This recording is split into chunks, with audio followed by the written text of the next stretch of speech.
There's joy in the heavens, a smile on the mountains, and melody sings everywhere. The flowers are all laughing to welcome the morning. Your soul is as free as the air. The flowers are all laughing to welcome the morning. Your soul is as free as the air. Leave home in the sunshine, dance through a meadow, or sit by a stream and just be. The lilt of the water will gather your worries and carry them down to the sea. The lilt of the water will gather your worries and carry them down to the sea. Men hunger for freedom but don't see the dungeon is only the thought that they're bound. Desires are their shackles, the hope that tomorrow the doorway to joy will be found. Desires are their shackles, the hope that tomorrow the doorway to joy will be found. There's joy all around us. Why wait till tomorrow? We've only this moment to live. A heaven within us is ours for the finding, a freedom no riches can give. A heaven within us is ours for the finding, a freedom no riches can give.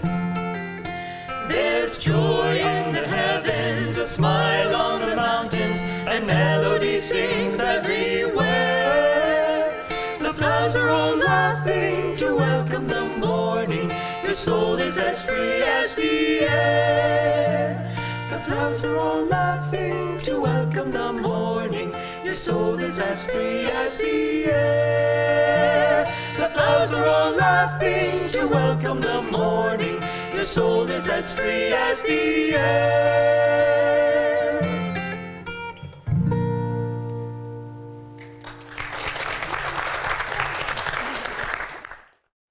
I'd like to welcome you all to Sunday service here at Ananda Village.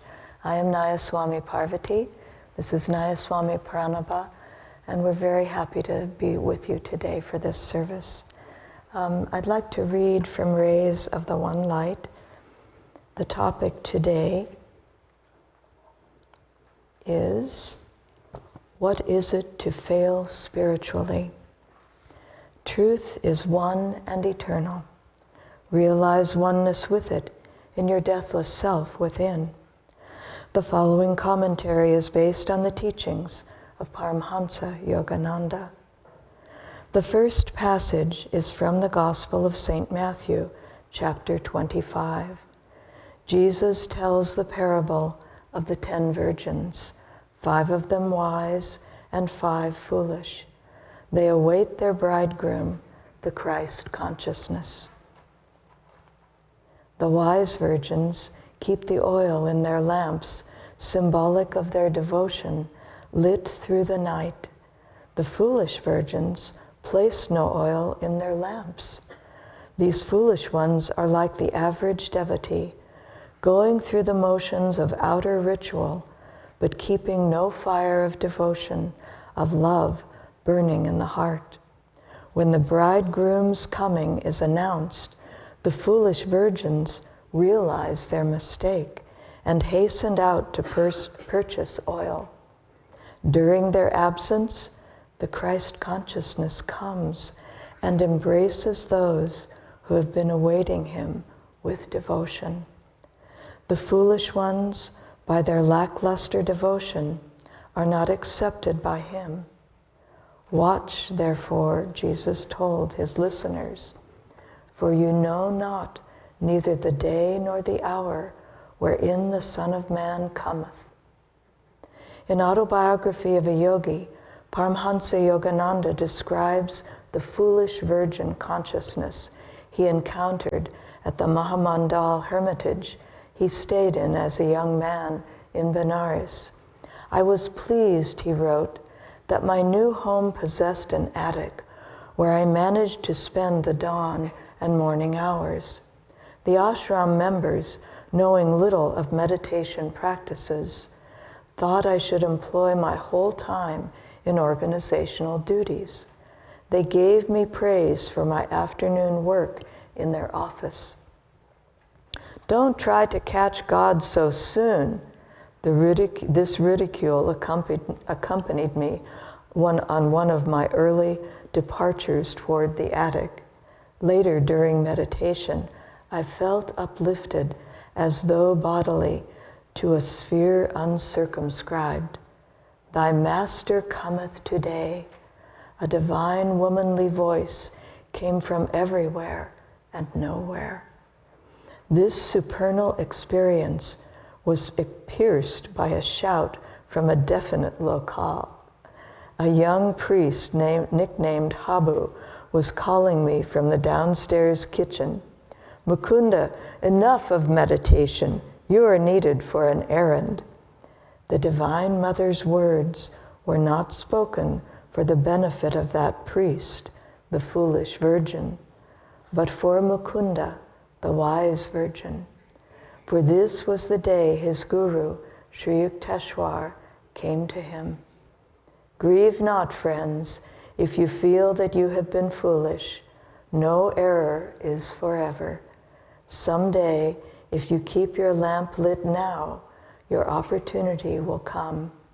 In the Bhagavad Gita, the 6th chapter, Krishna promises every devotee, "Arjuna, none who works for self-redemption will ever meet an evil destiny." Spiritual failure, though a deep disappointment, is always temporary. Eternal hellfire is but a projection of vindictiveness in the human mind. Thus, through Holy Scripture, God has spoken to mankind. Om, Om, Om.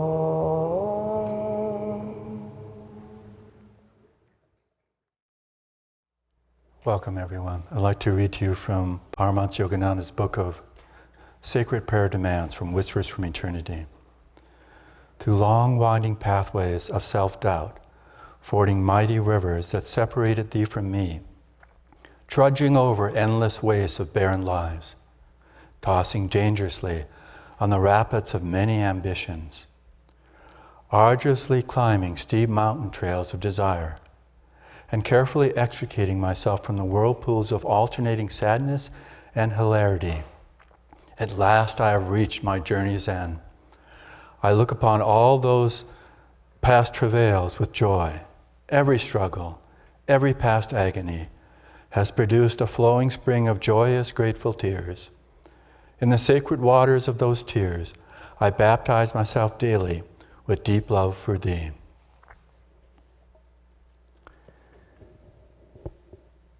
So, what is it to fail spiritually? Well, we're all familiar with that. It is something that we have experienced. But the point of today's reading is that we shouldn't identify that that's our reality. It's part of the unfoldment of working out our karma.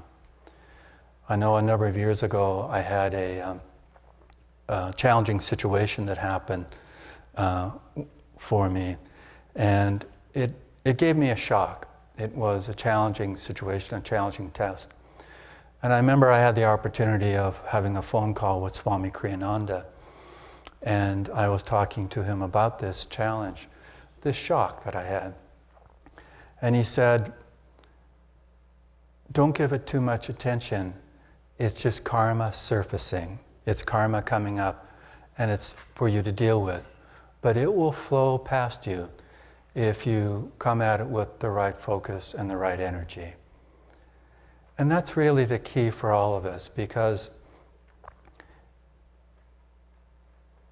if you think about it from the broadest perspective, that we're going to face those challenges constantly, repetitively, until we rise above completely the energy in that consciousness of failure. that they're the gifts that have been given to us. They're not really the tests in the way that we take tests.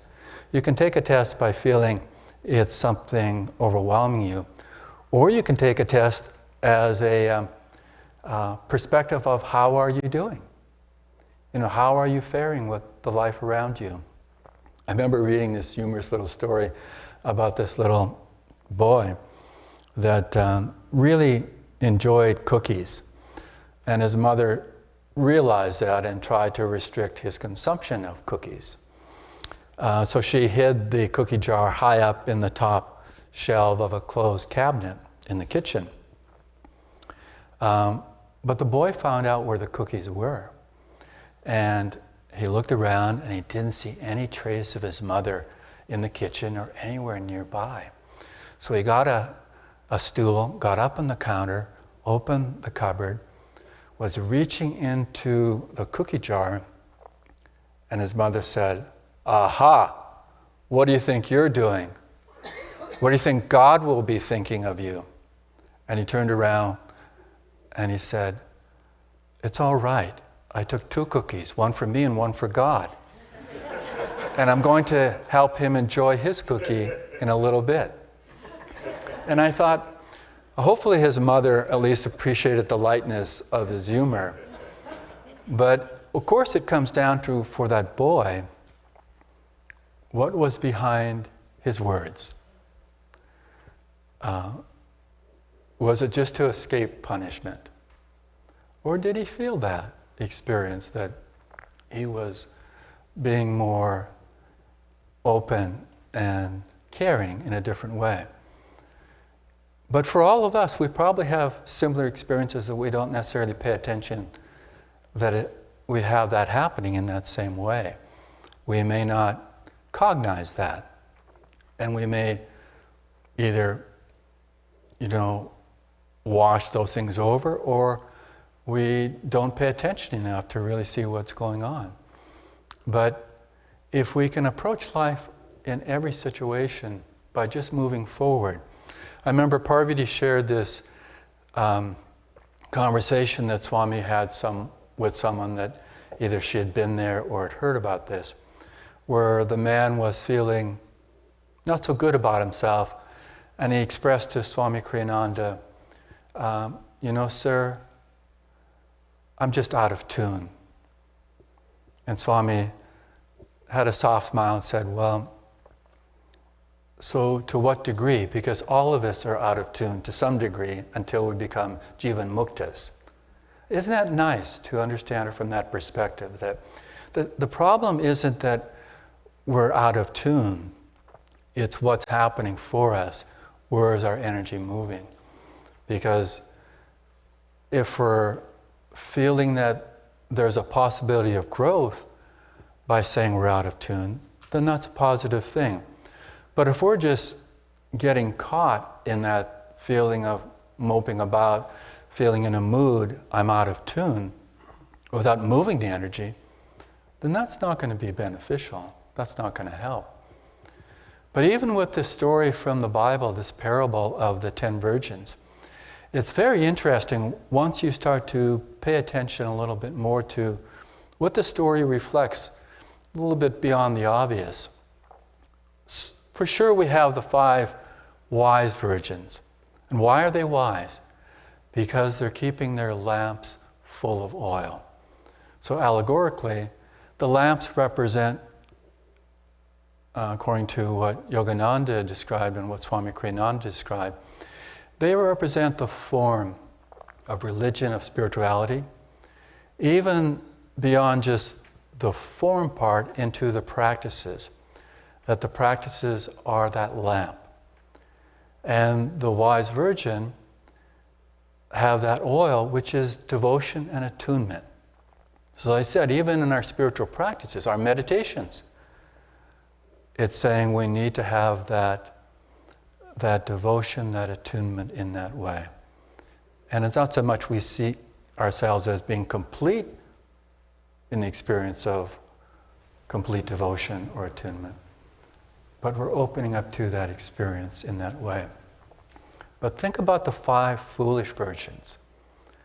Again, for sure, you read the parable and you understand they were foolish because they let their lamps run out of the oil of devotion. But taking another perspective on it, those 5 foolish virgins were still waiting for the Christ consciousness. They had that good karma and that spiritual magnetism to be in the readiness, even though it wasn't complete readiness, because it wasn't with devotion. At least they were there in that offering. I always like that side of the story because it isn't just black and white. It's a spectrum, it's a continuum of tuning into the different energies that really are being asked of us, are being required from us, that we're moving in that way. You know, in the Bhagavad Gita, when you read the essence of the Bhagavad Gita that Swami Kriyananda put together for us with our Guru's teachings, that it's interesting looking at this tiny 3 lines, these short 3 lines that he ends today's reading with, that he basically saying, for anyone who moves in the right direction of offering themselves, then he shall not have any evil as a result, that he will be blessed that way. But it's really important to read what follows from those few lines in the Bhagavad Gita itself and the understanding of what's being presented there. Because what's really understood is, what is spiritual failure? What does that really look like in our lives? So the chant that we first chanted, "Today my mind has dived deep in thee for thy pearls of love. If I find not, I will not blame thy sea. I will find fault in my diving." Now, that's interesting because if you look at it just in a certain way, it's saying, hey, take responsibility. You know, if you're not getting into that depth of that ocean of cosmic awareness, it's because of your diving. But, again, we're diving. We're putting that energy into that experience as best we can, perhaps. And maybe it's not going far. But if we continuously move the energy, then the right things will happen. But the Gita's commentary talks about that there's the spiritual failure of the devotee who comes on the path but doesn't have enough cohesiveness. As Swami Kriyananda once said, there's not enough glue to adhere the devotee to going forward. And there is kind of a connect and then a pulling away. Either it's too difficult or I'm not getting the results that I expect. Whatever it might be, there's a pulling away from that and feeling that the world still offers a lot of possibilities. You know, I've been reading these old photocopies of the Inner Culture magazine, which Self-Realization put out when Yogananda was alive. He started the magazine, and its name has changed to East-West Magazine, and I think it's referred to as Self-Realization Magazine now. But this is from the spring of 1937. So if you remember what happened in 1935 and 1936, Yogananda went to India to heed the call of his guru, Swami Shrutishwar, in a vision. And he took with him Richard Wright. And these articles in the spring of 1937 are Richard Wright's more extensive writing about that journey with Yogananda. And it's interesting that not long after they returned to the States from this journey, that Richard Wright Wright went off and kind of just went into a whole way of life after spending this intense time with Yogananda. Very personal, or at least in personal settings with him. But there was just a wonderful just connection there between the two of them. And indeed, somewhere else I had heard, maybe from Swami Kriyananda or read it, that Yogananda at that time really saw Richard Wright as his potential successor, being the president of Self-Realization Fellowship. As we know, when Yogananda passed, he had already dedicated that focus to Rajarsi Janakananda. But the fact that Richard Wright was that close in the aura of his guru, but then went off into other directions.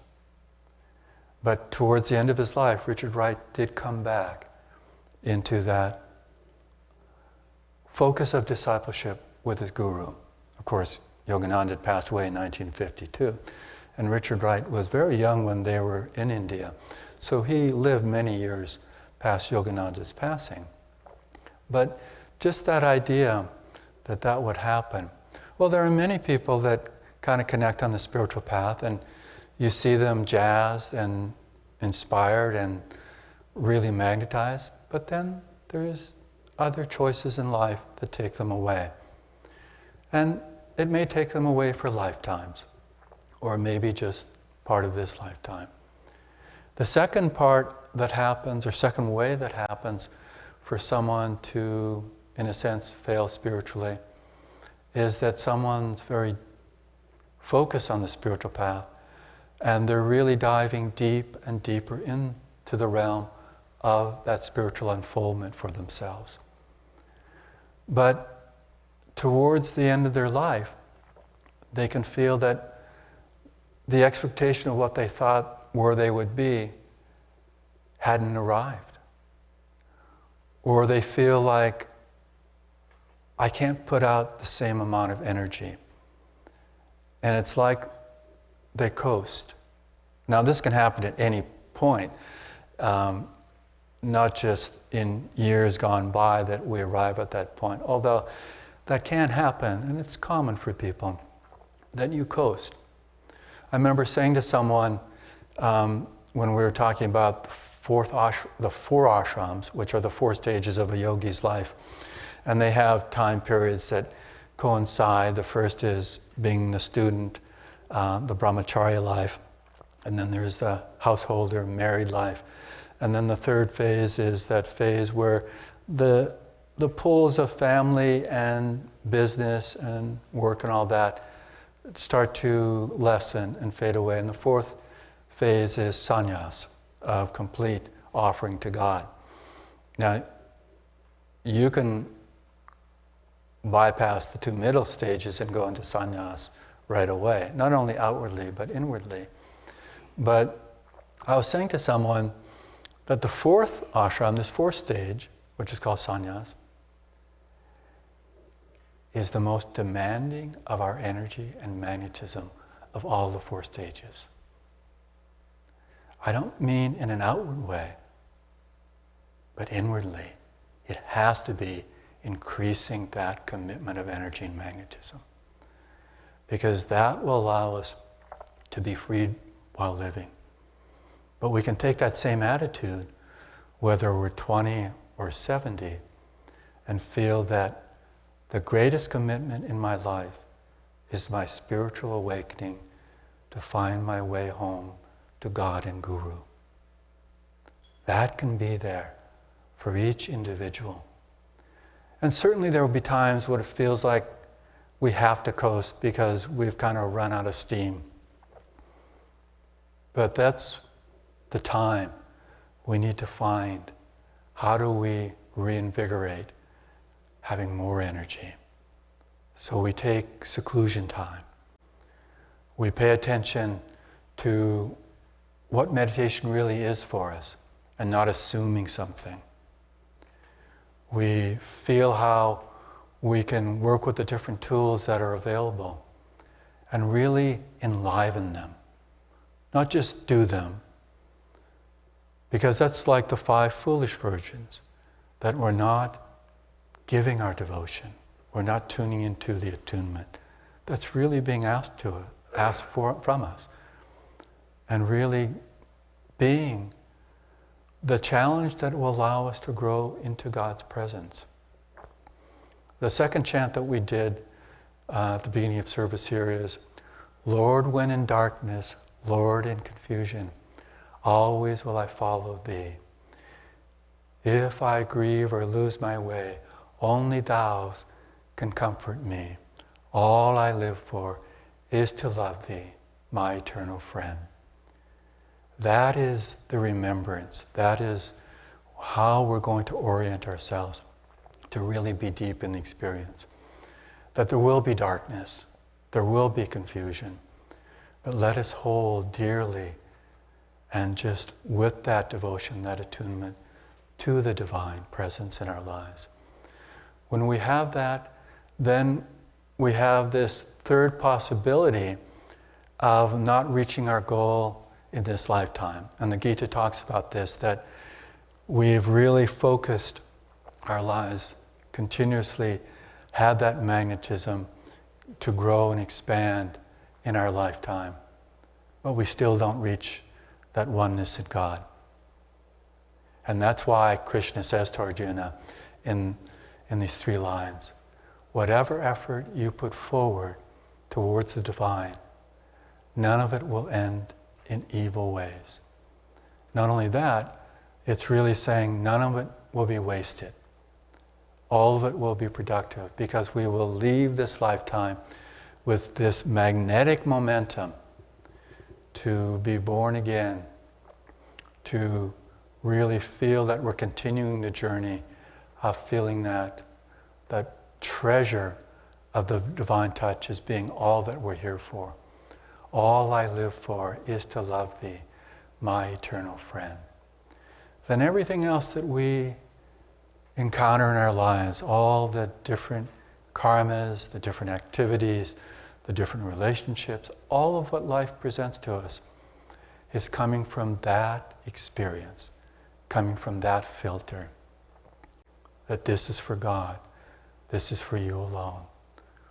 And the more that we remind ourselves, both in our thoughts throughout the day, but in the power and the magnetism of our inner practices.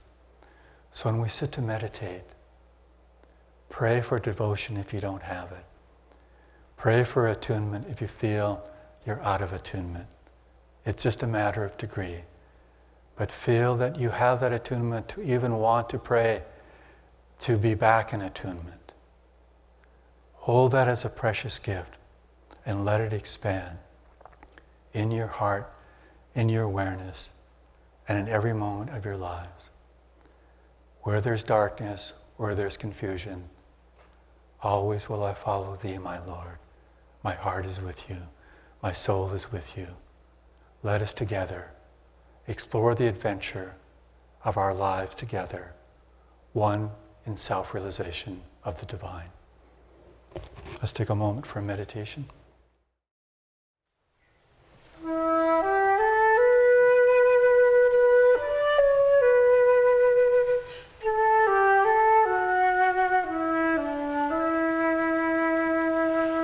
Where are you going, my little one? In hope these empty streets I wend. I've seen a star rise in the east, and I'm looking for a friend to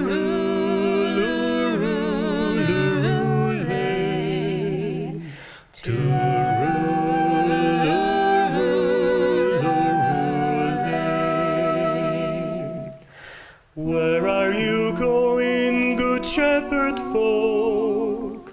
From a lonely valley we ascend. A wondrous vision sent us here. We're looking for a friend.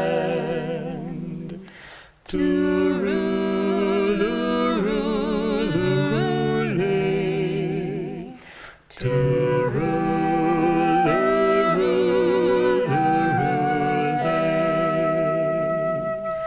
You learned man, where are you going? Our soul's long journey we would end. Therefore we've come to Bethlehem.